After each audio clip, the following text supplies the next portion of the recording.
Salut mesdames et messieurs, bienvenue sur DBS Télévision dans les échos du monde. Au Venezuela, le contrôle du Parlement a été repris ce 6 décembre 2020 par le pouvoir du président Nicolás Maduro. Ceci fait suite aux élections législatives tenues dans le pays, bien qu'étant boycottées par presque toute l'opposition. Selon la présidente du Conseil national électoral, Indira Alfonso, la coalition qui soutient le président Maduro, le Grand Pôle patriotique, a obtenu 67,7% des 5,2 millions de suffrages exprimés. Toujours dans son annonce orchestrée ce lundi 7 décembre 2020, la présidente du Conseil national électoral soutient que la fraction de l'opposition qui a participé au scrutin a obtenu 18% des voix.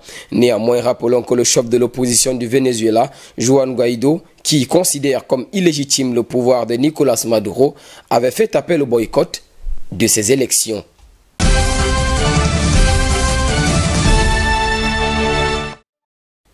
En Roumanie, selon des résultats portant sur 90% des bureaux de vote, le socio-démocrate arrive en tête des élections législatives face aux libéraux au pouvoir qui sont toujours favoris pour former le futur gouvernement.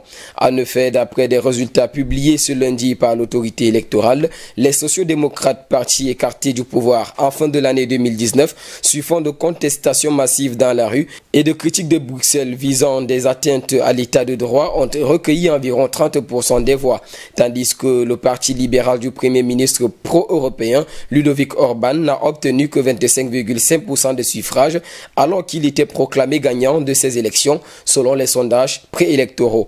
Néanmoins, cette formation politique compte rester au pouvoir, ceci en s'alliant avec les réformistes de l'alliance USR+, crédités de 15% des voix.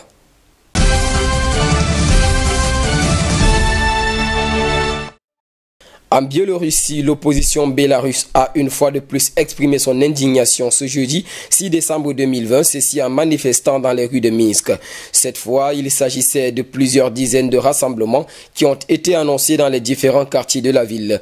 En effet, ces manifestants qui n'ont pas l'intention de s'essouffler réclament le départ du président Alexandre Loukachenko, voté en août dernier. Selon des médias locaux et des correspondants, les forces de l'ordre ont dispersé des colonnes de 10 à 15 personnes. Elles ont également procédé à des arrestations. D'ailleurs, la dite police a annoncé l'arrestation de quelques 300 personnes durant les manifestations dans la ville de Minsk, capitale du pays. Selon une avocate de 31 ans, Svetlana Onofrienko, je ne comprends pas comment il serait possible d'arrêter de manifester alors que les gens ont souffert et continuent de souffrir. Nous ne pouvons pas fermer les yeux. Dans la matinée, des canons à eau ont été mis en place dans le centre de Minsk et la connexion des réseaux tels que la messagerie Telegram que les manifestants utilisent pour se coordonner a été perturbée dans le pays. L'accès aux places principales, aux stations de métro du centre de Minsk et aux bâtiments gouvernementaux a été bloqué. À en croire la chef de l'opposition Svetlana Tikhanovskaya, en exil à Vilnius, je cite, « Chaque marche est un rappel que les Biélorusses ne se rendront pas. Nous ne permettrons pas qu'on nous prive de nos droits et qu'on ferme les yeux sur les crimes. »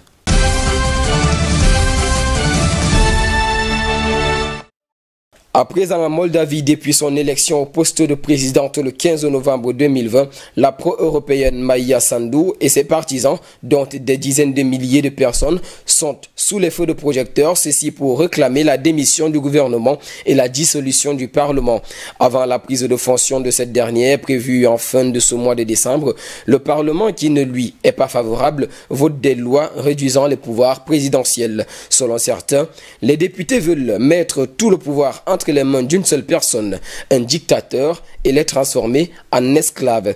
Selon d'autres, c'est un stratagème pour réduire les forces de la présidente nouvellement élue. Dans son propos, un partisan des manifestants a déclaré, je cite, « Alors que Dodon était président, il a demandé que le Parlement lui transfère tous les pouvoirs.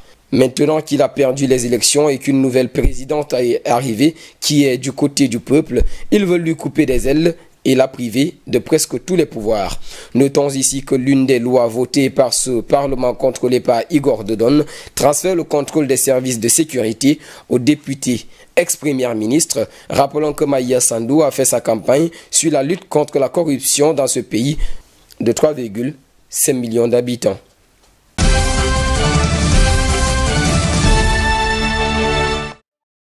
Et pour finir en Arménie, dans le centre d'Erevan, plusieurs milliers de manifestants se sont rassemblés le dimanche 6 décembre 2020 pour réclamer la démission du Premier ministre Nikol Pachinian, critiqué pour avoir accepté le cessez-le-feu consacrant la victoire de l'Azerbaïdjan après 6 semaines de guerre dans le Haut-Karabakh. Elles étaient en effet plus de 10 000, ces personnes qui se sont rassemblées au courant de l'après-midi, tandis que les manifestants continuaient d'affluer, ceci en tenant des pancartes sur lesquelles on pouvait lire « Nikol le traître » ou encore « Nikol va-t'en ». Notons ici qu'il s'agit du plus important rassemblement d'opposition depuis le début de la contestation visant le Premier ministre. Elle s'est déroulée dans le calme. Le cortège s'est arrêté aux portes des résidences où vivent des figures du gouvernement ainsi que le Premier ministre avant de se disperser. Rappelons que l'accord de paix signé le 9 novembre 2020 entre Bakou et Erevan sous l'égide d'Ankara a accordé d'importants gains territoriaux à l'Azerbaïdjan, ce qui est jugé de catastrophique par de nombreux Arméniens qui réclament alors, jusqu'au fil de l'actualité, la démission de leur Premier ministre, Nikol Pachinian. Messieurs et dames, c'est ici que nous mettrons thème à cette première édition des Échos du Monde sur DBS Télévision de la semaine bien entendu. En compagnie de nos programmes, nous vous souhaitons de passer une agréable soirée.